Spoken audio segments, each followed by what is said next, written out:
Ever wondered what made the early flintlocks spit fire? The secret lies in a mundane compound, saltpeter. Throughout history, this compound has been of great significance. Saltpeter, or potassium nitrate as known by chemists, has significantly impacted the course of human history. This is not your ordinary table salt. This is the compound that powered the early flintlocks, the forerunners of modern weaponry. The tale of saltpeter carries us back to the 14th century, a period of knights, castles, and innovation. Saltpeter's presence dates back millennia, found in Egyptian tombs and Chinese manuscripts. But the 14th century witnessed its true potential. Saltpeter has a unique property. When heated, it decomposes quickly, releasing a large amount of oxygen, crucial for fire. The intellectuals of the 14th century realized that mixing saltpeter with a fuel creates a rather explosive reaction. This discovery led to the creation of the flintlock, a revolutionary weapon. This discovery naturally raised a critical question. How is saltpeter made? That's a story for the next scene. As we move forward, let's appreciate the brilliance of those medieval inventors who transformed a common compound into a game changer. Now that you know what saltpeter is, let's dive into the fascinating process of how it was made centuries ago. The production of saltpeter wasn't a walk in the park. It was an art, and a bit of a smelly business. In the 14th century, this craft, shrouded in intrigue, was held by a select few. The initial phase, get dirty. Saltpeter, also known as potassium nitrate, was derived from organic waste. Yes, that waste you're imagining, manure.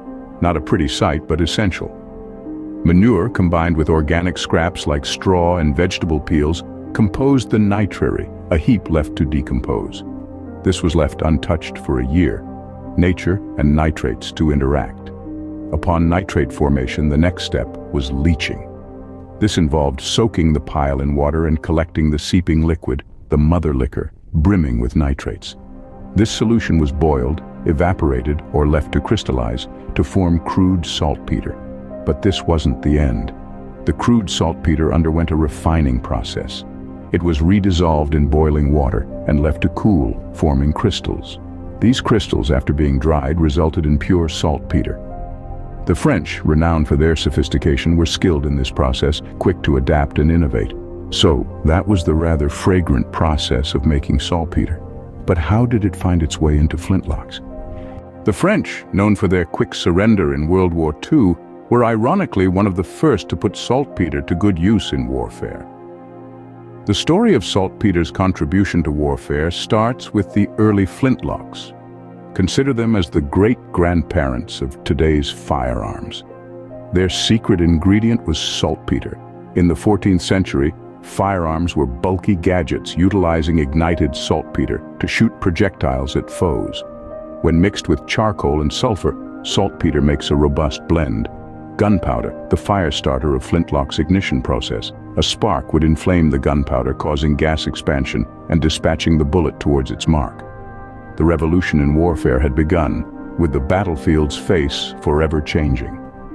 At the helm of this revolution were the French. The same French, later infamous for quick World War II capitulation, were early exploiters of saltpeter's warfare strength. Their flintlocks were formidable middle-aged battlefield contenders. A paradox, isn't it? The nation synonymous with surrender had once pioneered warfare. The French, despite their quick surrender reputation, had an essential part in gunpowder warfare history. Using saltpeter, they reshaped battle and war trajectories for centuries. So the French, for all their quick white flag waving, sure knew how to start a fire. But what's the big deal about saltpeter anyway? From the stables to the battlefield, saltpeter has had an impact on history. This substance, when combined with sulfur and charcoal, birthed gunpowder, leading to a transformative shift in warfare. The once invincible knights and castles were suddenly vulnerable to this new technology. It was akin to bringing a knife to a gunfight.